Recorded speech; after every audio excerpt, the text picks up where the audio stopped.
Okay, good afternoon, everybody.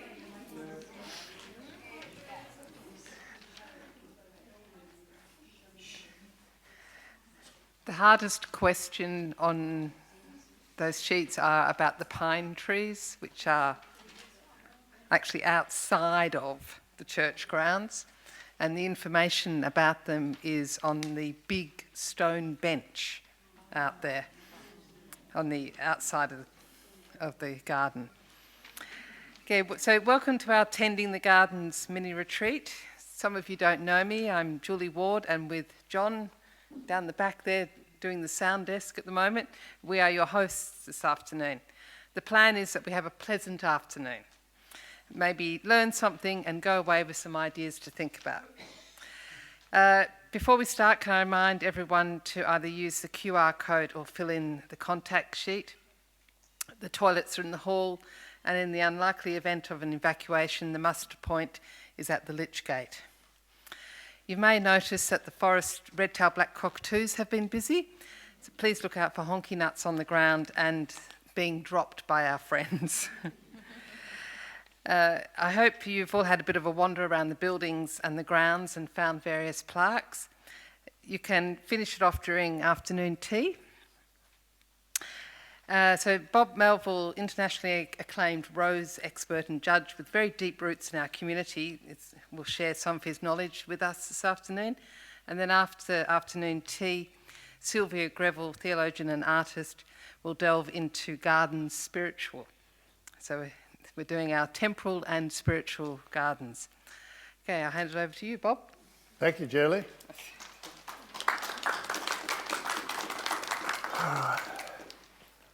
So what I would like you to do is to think of some questions, because sometimes people go to sleep when someone's talking.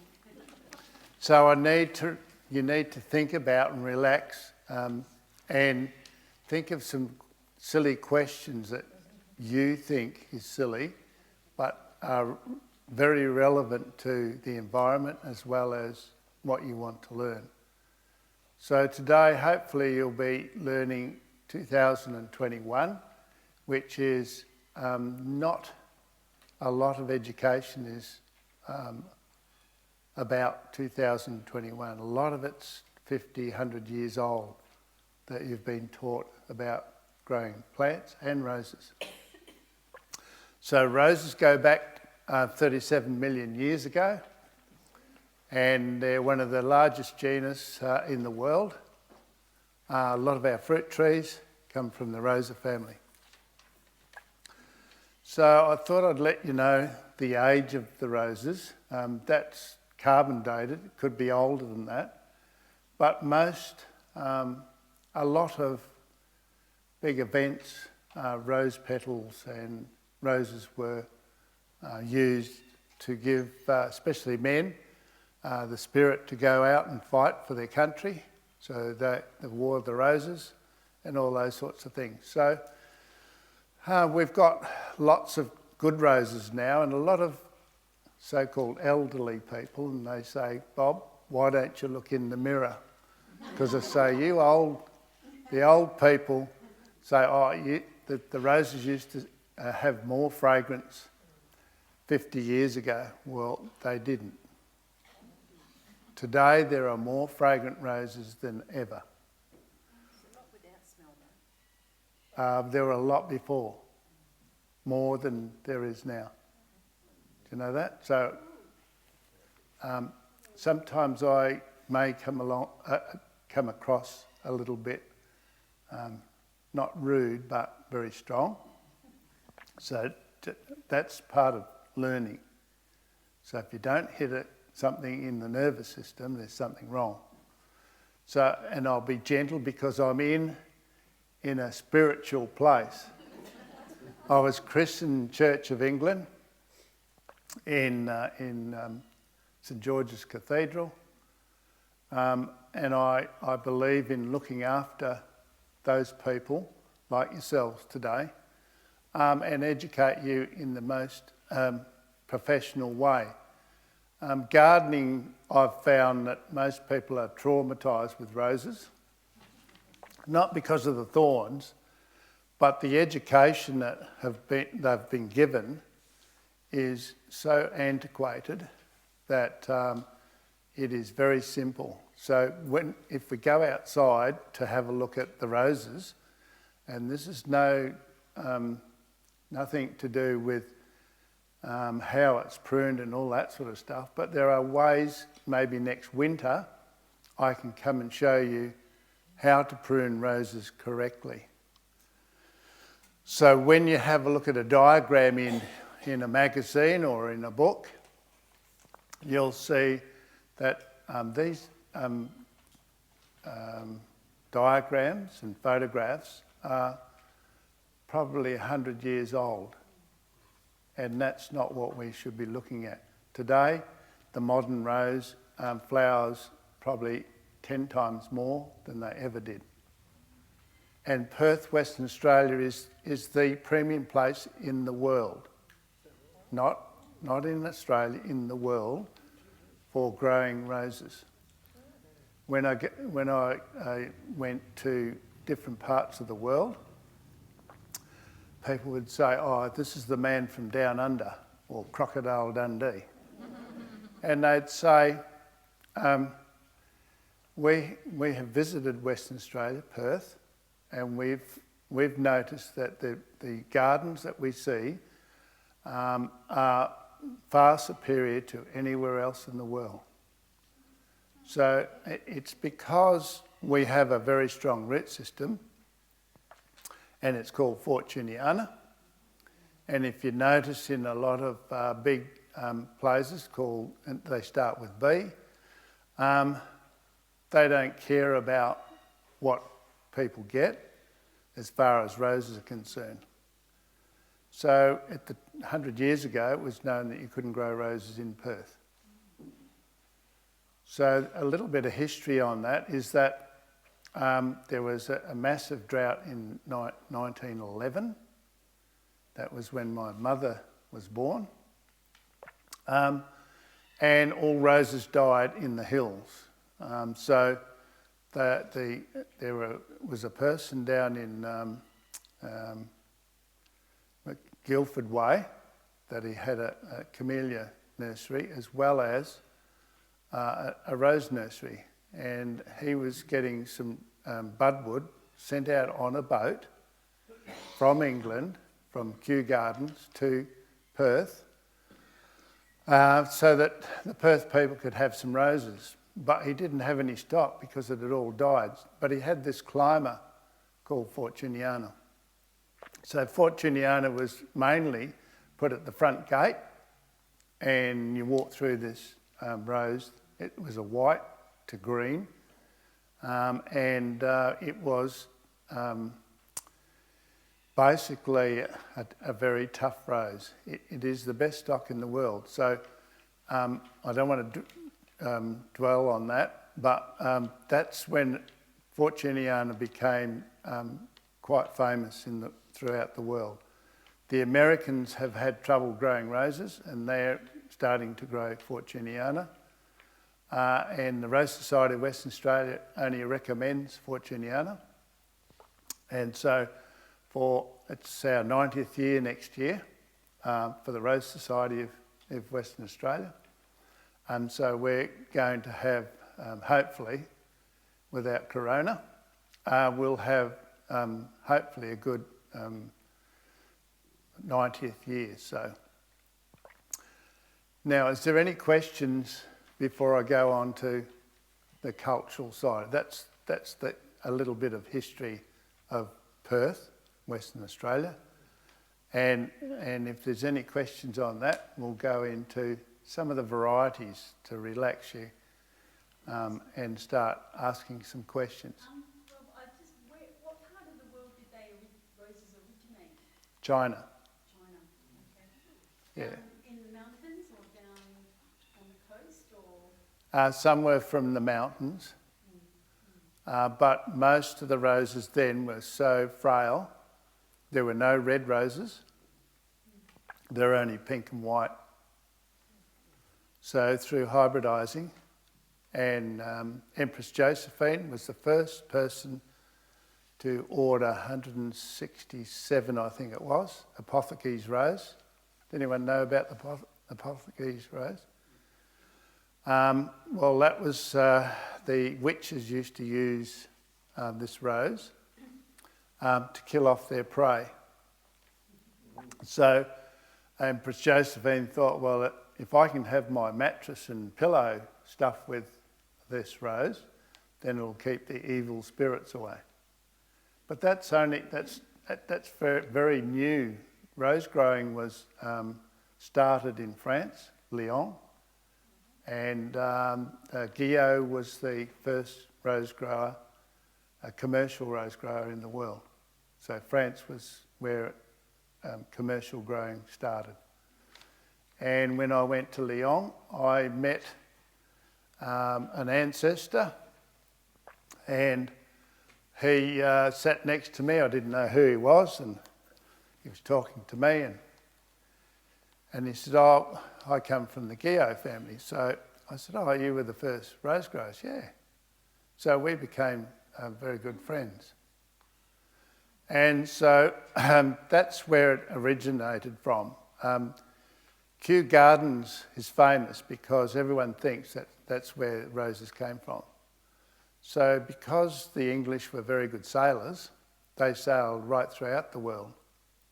And they used to get plants and take it back to Kew Gardens. So the Americans have taken the actual rose for their floral emblem. So Britain didn't do that. It was the Americans that finally used the rose as their floral emblem. And the peace rose, Bob, that has a history, hasn't it? It has, yes. That came from France, from Mayence, and that was during the war, and the Americans got it out because they could see that it was a good rose, and they called it Madame a Milan, or Mayence. And then that's what it was in France. But when the Americans took it back to America, they called it peace.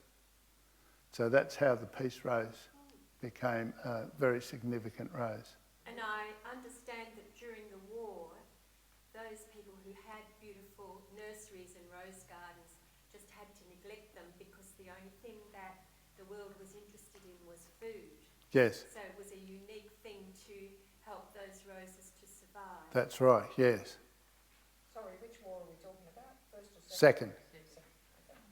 Yeah, bit early, the first. Not much difference.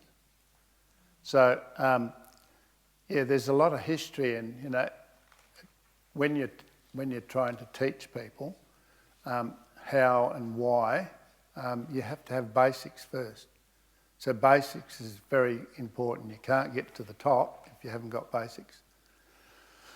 So, and questions are very good because it helps me as well, because I don't think of the simple things. I only look at the bigger things. Yes? Well, how old were you when you started in this profession? 10 years old. 10? Yeah. 67 years ago. In Perth? Originally, yes, in where we are in Carmel, but we were living in Bunbury. So we used to travel from Bunbury to Perth or to Carmel every weekend until I left school, and then we came and lived up here. It's good soil. Was that one of the attractions? No, my father was, he was a scientist that started West Farmers up. Oh, right. So the farmers got rid of my father because they'd got what they wanted. So he got a payout, and then he bought 200 acres where we are now in 1947. So yeah, there's a lot of history with. I was the dumb kid of the family. There were 6, and so yeah, dumb people don't always fail.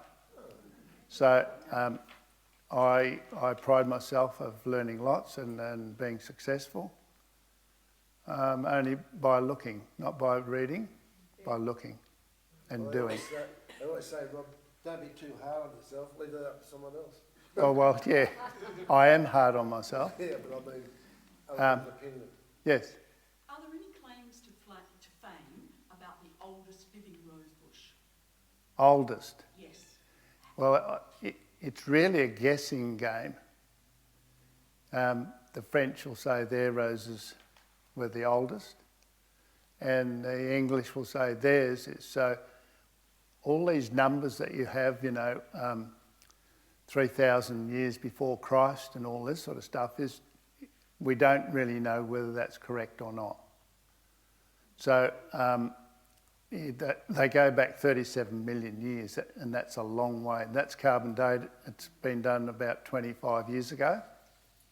And they found it fossils in the actual rock, like they do in all their discoveries. But the oldest ones come from China. And then they've hybridised, or what happens is the bees get in amongst them, and then the birds then drop seed all over the place and they germinate. So, Mother Nature's very smart, smarter than what we'll ever be. So when you look at Mother Nature and how it works, it's very not complicated, but I think the general public make it complicated because they can't get down to that real grassroots. But I don't know whether there's anyone that will be able to tell us which is the oldest rose. I grew a lot of the so-called first roses, but they weren't very popular, so we didn't grow them anymore. Yes, sir? Do you do any hybridising yourself? No. That is a multi-million-dollar process. We do get chance seedlings that come up, or sports mutate. Basically the same as all viruses and all that sort of stuff, they mutate. So corona has mutated. It's the 19th corona, and people think it's because it was 2019, but it's the 19th corona. So we've had some sports, what you call sports, that's mutated. Out of millions of what you call eyes, that's where the leaf comes out. There's an eye in there where the flower comes from. It'll come out on a red rose, it might come out pink, or on a white rose, it might come out red. So if you don't grab it there and then and butt it, then you lose it, because normally you prune it off. So you have to observe it in your own garden to see if there's something different. So yeah, we had a couple. One that I called after my daughter, Shelley, white radix bouquet, and a couple of others, can't remember now, but they're not considered as a new cultivar. They must be grown by seed, and then you register them. And funnily enough, the registration for the whole of the world is in America, Shreveport, not in England. So, I was quite surprised when I registered the roses. One that I did find, which was a sport, I don't know whether you know China Doll. Or China Doll, out of hundreds or thousands, there's one that shot up as a climber. So I don't know whether they've got any here. So, well, I'll have a look. Yes? Have one at home for our Have you? daughter, yes. Oh, excellent. Yeah, so that was, I budded those, and I said to my father, I've got a nice climber, but he didn't register or anything, so the Americans took it. So we lost it. As a mundane technical question, I believe your company are responsible for maintaining the roses in Canning Road. Yeah, my youngest boy, yes. Right. We planted them originally. And you maintain, yes, they're magnificent. Yeah, I'm one of the many parishioners who get out and look after our rose garden. right. And I've been watching what your younger son's been doing to see if we can emulate. I haven't succeeded, but one thing I've noticed, he used a granulated light brown fertiliser of some sort. Right. What's pardon? Yeah, keep going. We don't do that. No. What is that? Well, there are a couple of good fertilisers. Most of the fertilisers that you buy, like Blood and Bone, is not very good at all. It's harmful to plants. Do you know that? Because all it is fat and some grass, no blood, because the blood is used for chook feed and different feeds that feed the other animals. So the blood, pure blood, which I use, so it's fat and bone. So bone takes 7 years, even when it's cooked, to start feeding. So there's a lot of things that are really, really wrong.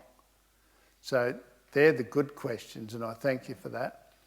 You haven't answered the question.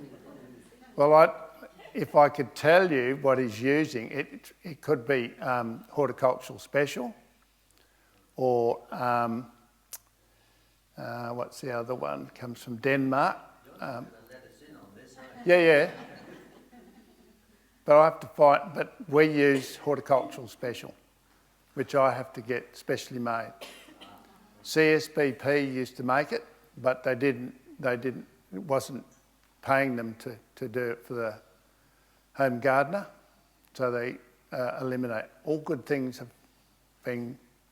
Perhaps Tracy in front of me. Yeah, no, I'll look after you. We'll have Yep. a word with you.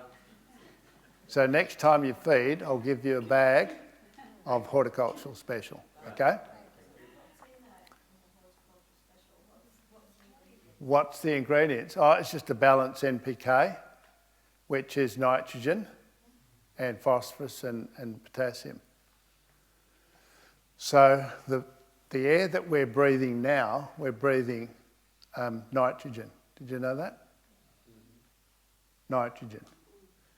So when you have a thunderstorm, if you notice the next morning, your plants look greener because the lightning has converted the nitrogen in the air to food.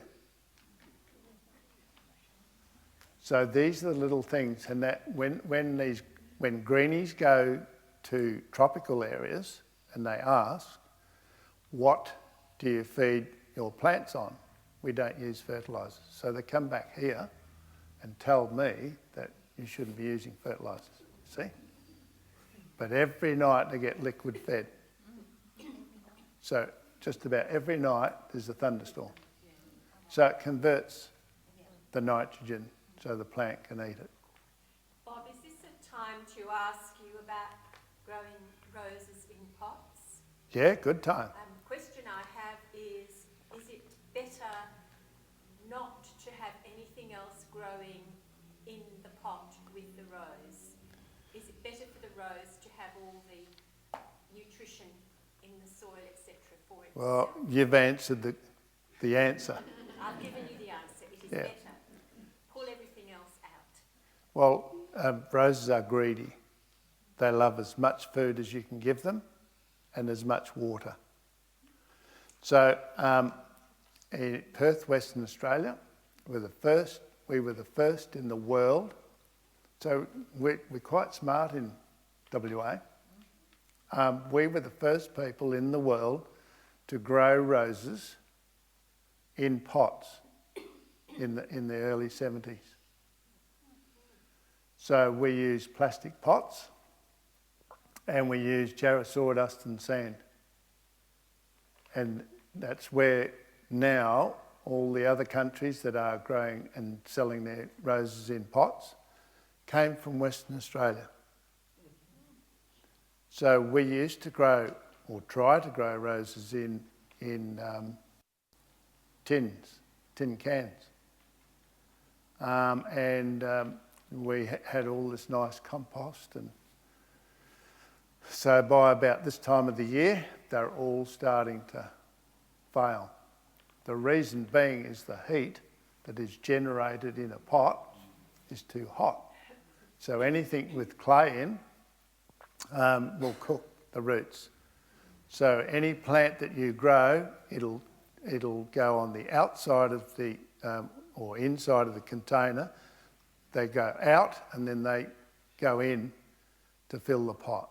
So the outside of your pot, if it's a very heavy pot and the sun's on it, it will cook your root system. So remember, plastic is fantastic. And it's true. Most people said, terracotta. Terracotta retains all the salts, goes into the pores, and the plant is always looking to get some food or water, especially roses. So when you're feeding your roses, and we can do a workshop on feeding your roses, which I'm doing tomorrow for the Rose Society. When the drip line of your rose, which is the outer area, the root system goes 3 times. So when you see a diagram in a little circle around your base of your rose, there's no feeder roots there. They're out past the drip line.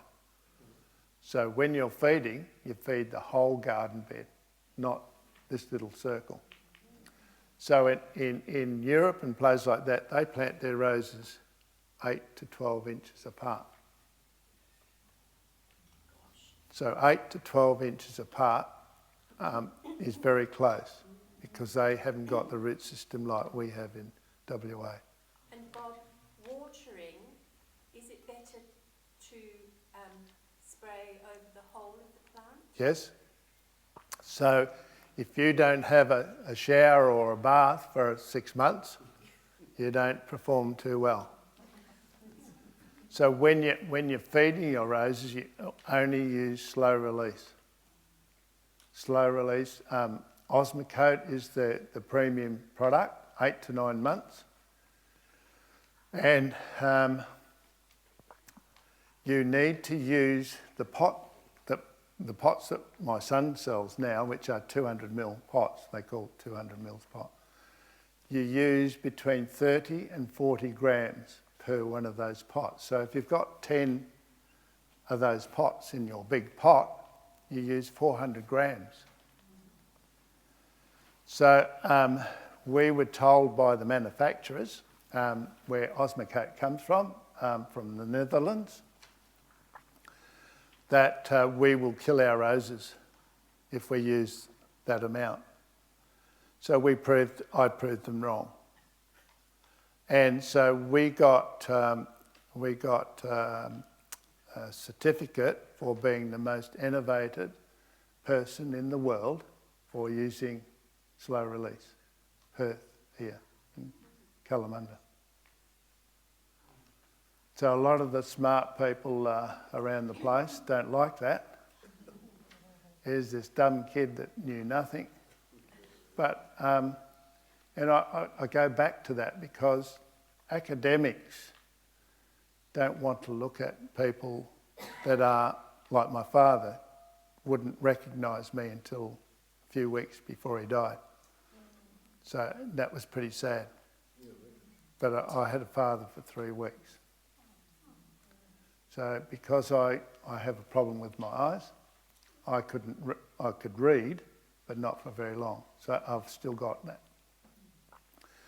So there are lots of things that unusual people, and if you look at history and you go back to all the smart people, they're all mad. They all died of some disease, and they still think that I'm mad. And I did a talk for the Rose Society last Tuesday, and there was a guy there, and I said, "Have you had enough of me?" He said, "Yeah, we want you to go, you know." I said, "Oh, okay." So I'm going to ask the Rose Society tomorrow, is it worth my while talking to you people, or do you want me to continue? So, because I'm the president, some people don't like people that have got knowledge, and they don't want to listen unless you've got names and things behind you. And I've got the highest honour in Australia anyway for rose growing. So when you're using your slow release in pots, when you put, if you're using a new pot and you're using new soil, you put the osmocote where the bottom of your pot goes, okay? But make sure you take the pot off, because I have had people that said, "Oh, you didn't tell us to take the pot off." You know that?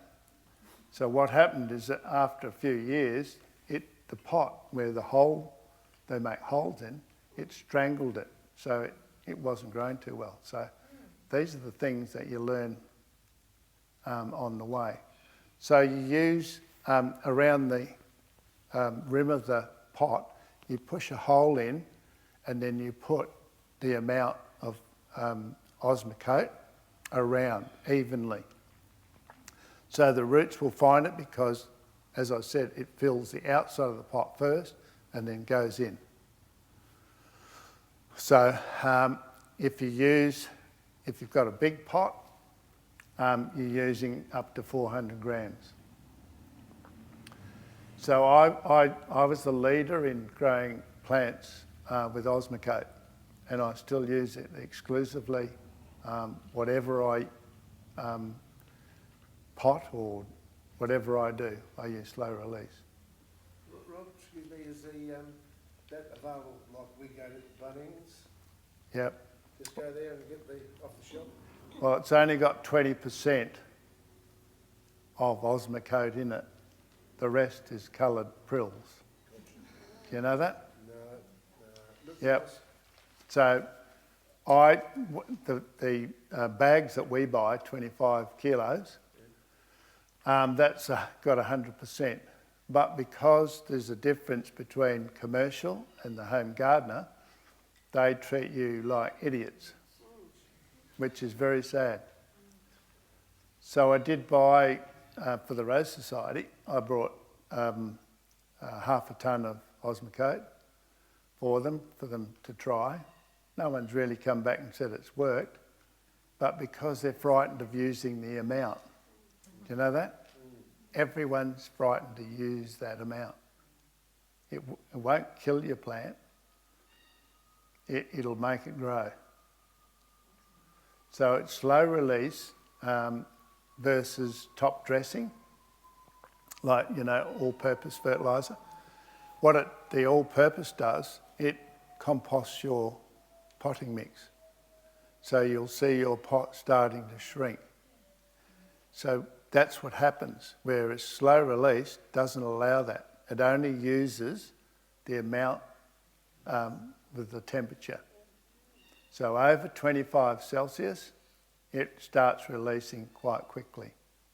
So you must use 8 to 9 months. Never use 3 to 4 or 5 to 6. But unfortunately, spending $4,000 each time, and then not wanting the tax man to find out that I didn't make any money on it, but that's the problem. So the person that is the sales rep in WA, she told me, because she comes from Holland or Netherlands, she told me, because I said it was useless, the stuff that I buy in Bunnings. She said, well, it's only got 20%. The rest is coloured prills. So that's like in all products. Because they're frightened that the home gardener isn't intelligent, they dilute it down by 10 times. So that's why it costs you a fortune to do. John? Yeah, I'm wondering whether, how do you feel about going out and talking about the roses in the rose garden? They're happy to go out. Fantastic. I'm happy to do anything. I'm glad you're organising it, John. I know, no, thank you. So long as they want to do that, let's go. Do we